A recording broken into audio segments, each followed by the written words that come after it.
guys, so today we are talking about the cardiovascular system and the circulatory system, essentially the same thing. And today we are focusing on the two loops. So first off, the two loops basically refers to how blood moves from the heart out to the body and from the body back into your heart. Hi Tex, what's up? Nothing. I just wanted to see what's going on. Ooh, loops. That looks so cool. It does look kind of cool, doesn't it? So you've got loop one, which is going from the heart out to the lungs, and then it comes back from the lungs to the heart. See how it goes right there?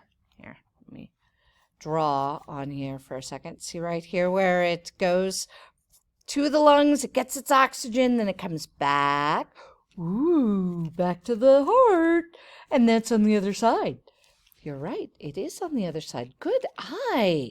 Tex, you are really on it today.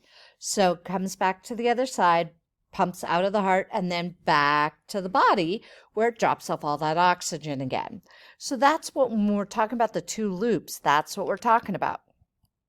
So in these loops, you've got blood vessels where the walls of the arteries and the veins have three layers.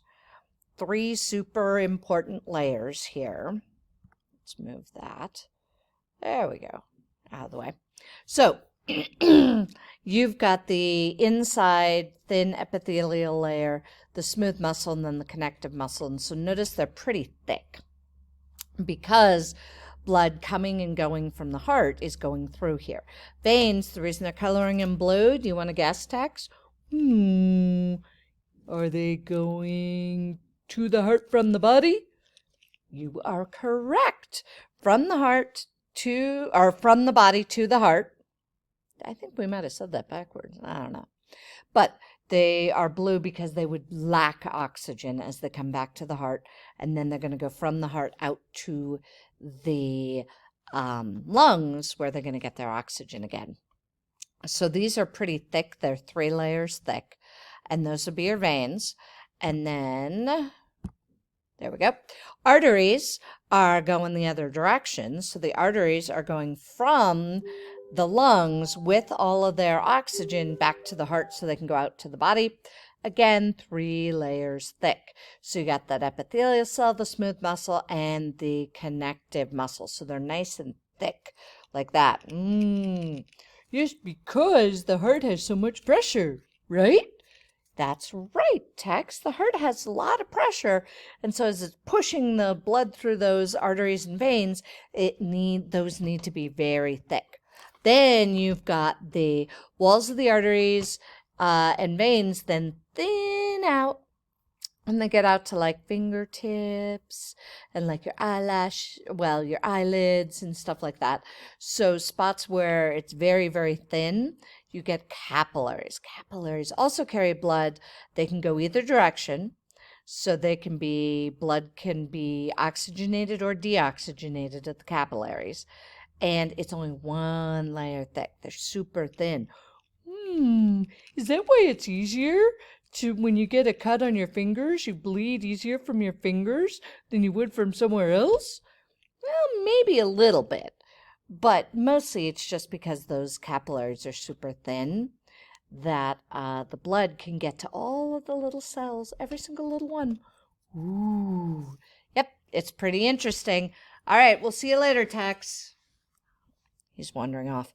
So that gets us down here when we're talking about the veins and the arteries. In this photo, you can compare the wall of the artery with the wall of a vein.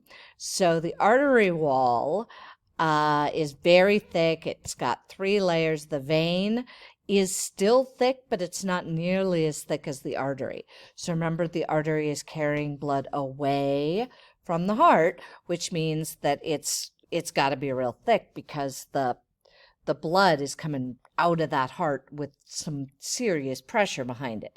Then you've got the capillaries, which are super, super fine. So your comparison, you've got your artery, which takes blood away from the heart, and they have to be super thick because the heart is pumping and producing lots and lots of pressure. You've got your vein, which is thinner than your artery, and it's going to the heart from the body, so it doesn't need nearly as much thickness to keep from bursting because there isn't as much pressure there. And then you have, I know I'm moving that out of the way.